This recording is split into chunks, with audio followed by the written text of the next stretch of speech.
بسم اللہ الرحمن الرحیم۔ استنجا کا بیان۔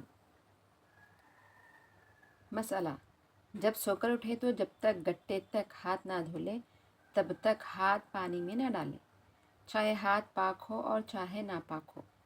اگر پانی چھوٹے برتن میں رکھا ہو جیسے لوٹا، آب خورا پہلے زمانے میں بڑے بزرگ یوز کرتے تھے، بڑا لوٹا ہوتا، اس کو لمبی سی ایک پائپ کی جیسا پلیٹوں کو لگا ہوا رہتا، جس سے وہ ڈالے تو پانی اس میں سے نکلتا، اس کو کہتے ہیں آب خورا۔ تو اس کو بائیں ہاتھ سے اٹھا کر دائیں ہاتھ پر ڈالے اور 3 دفعہ دھوئے، پھر برتن داہنے ہاتھ میں لے کر بائیں ہاتھ 3 دفعہ دھوئے۔ اور اگر چھوٹے برتن میں پانی نہ ہو، بڑے مٹکے وغیرہ میں ہو تو کسی آب خورا وغیرہ سے نکال لیں، لیکن انگلیاں پانی میں نہ ڈوبنے پائیں۔ اور اگر آب خورا وغیرہ کچھ نہ ہو تو بائیں ہاتھ کی انگلیوں سے چلو بنا کر، چلو مطلب ہاتھ سے ایسا گول، ہاتھ کو گول بنا کر نکالنا، چلو بنا کر پانی نکالے اور جہاں تک ہو سکے پانی میں انگلیاں کم ڈالیں اور پانی نکال کے پہلے داہنا ہاتھ دھوئیں۔ جب ہاتھ دھل جائے تو داہنا ہاتھ جتنا چاہے ڈال دے اور پانی نکال کے بایاں ہاتھ دھوئے۔ اور یہ ترکیب ہاتھ دھونے کی اس وقت ہے کہ ہاتھ ناپاک نہ ہو، اور اگر ناپاک ہو تو ہرگز مٹکے میں نہ ڈالیں بلکہ کسی اور ترکیب سے پانی نکالیں کہ نجس نہ ہونے پائیں۔ مثلا پاک رومال ڈال کے نکالیں اور جو پانی کی دھار رومال سے بہے اس سے ہاتھ پاک کرے اور جس طرح ممکن ہو پاک کرے۔ یعنی یہاں پہ یہ مسئلہ بتایا جا رہا ہے کہ نیند میں سے اٹھتے ہی فوراً پانی میں ہاتھ نہ ڈال دینا۔ اگر کوئی آب خورے میں یا لوٹے میں ہے تو پہلے دائیں ہاتھ دھونا پھر بائیں ہاتھ دھونا۔ اگر مٹکے میں ہے تو آب خورا سے نکالنا، انگلیاں نہیں ڈوبنے دینا۔ اگر لوٹا بھی وہاں موجود نہیں تو کوئی بھی ایک رومال ڈال کے نکالنا، وہ رومال میں سے پانی ٹپکتا تو دونوں ہاتھ دھونا، کیونکہ نہ جانے رات بھر ہاتھ ہم کہاں کھو جاتے یا کوئی ناپاک جگہ پہ پڑ جاتا، تو لہٰذا ہاتھ بنا دھوئے برتن میں، کون سے بھی بکیٹ میں یا گھڑے میں ہاتھ نہیں ڈالنا چاہیے، یہ پاکی ہے۔ مسئلہ: جو نجاست آگے یا پیچھے کی راہ سے نکلے اسے استنجا کرنا سنت ہے۔ مسئلہ: اگر نجاست بالکل ادھر ادھر نہ لگے اور اس لیے پانی سے استنجا نہ کرے بلکہ پاک پتھر یا ڈھیلے سے استنجا کر لے اور اتنا پونچھ ڈالے کہ نجاست جاتی رہے اور بدن صاف ہو جائے تو بھی جائز ہے، لیکن یہ بات صفائی مزاج کے خلاف ہے، البتہ اگر پانی نہ ہو یا کم ہو تو مجبوری ہے۔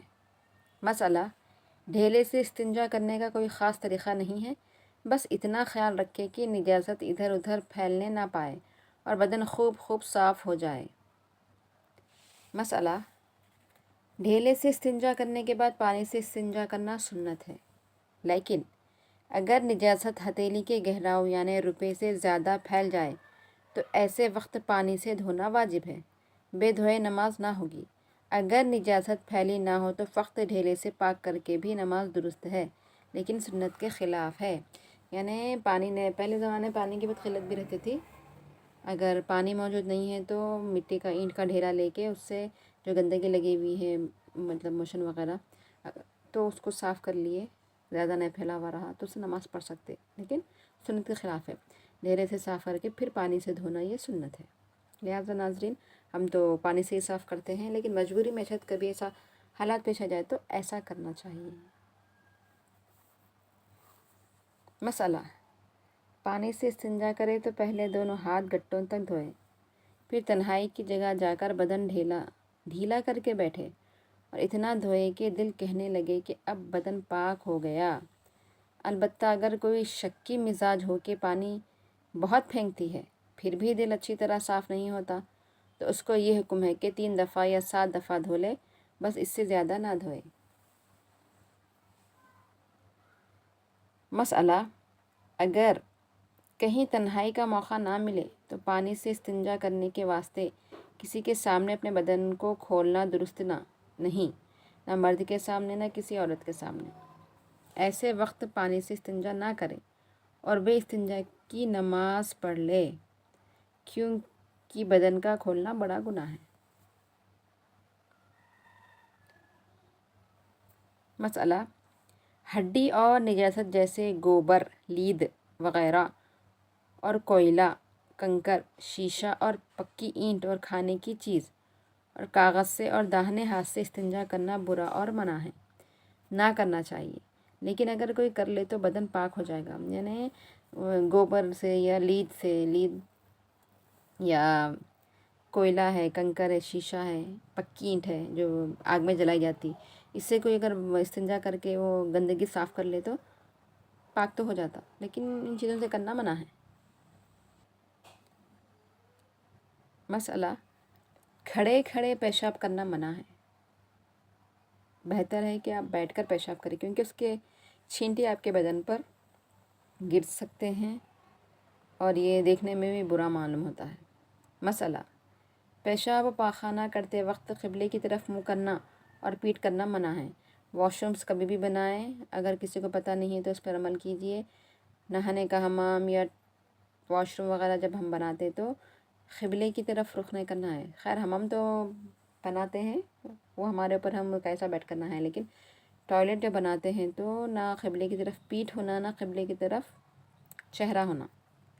اس طریقے سے کموڈ یا ڈینیز وغیرہ کو نصب کرنا چاہیے، بنانا چاہیے۔ مسئلہ، چھوٹے بچے کو قبلے کی طرف بٹھا کر پیشاب یا پاخانہ کرانا بھی مکروہ اور منع ہے۔ چھوٹا بچہ ہے بلکہ قبلے کی طرف پاخانہ پیشاب کرا دیے تو خاص طور پہ خیال رکھنا کہ قبلے کی طرف ہمارا رخ نہیں رہنا۔ مسئلہ، جب پاخانہ پیشاب کو جائے تو پاخانہ کے دروازے سے باہر اندر جاتے وقت نہیں کرنا، بلکہ ٹوائلٹ کو جانے سے پہلے، بیت الخلاء کو جانے سے پہلے کہنا، بسم اللہ کہے اور یہ دعا پڑھے، اللہم انی اعوذ بک من الخبث والخبائث، اور ننگے سر نہ جاویں۔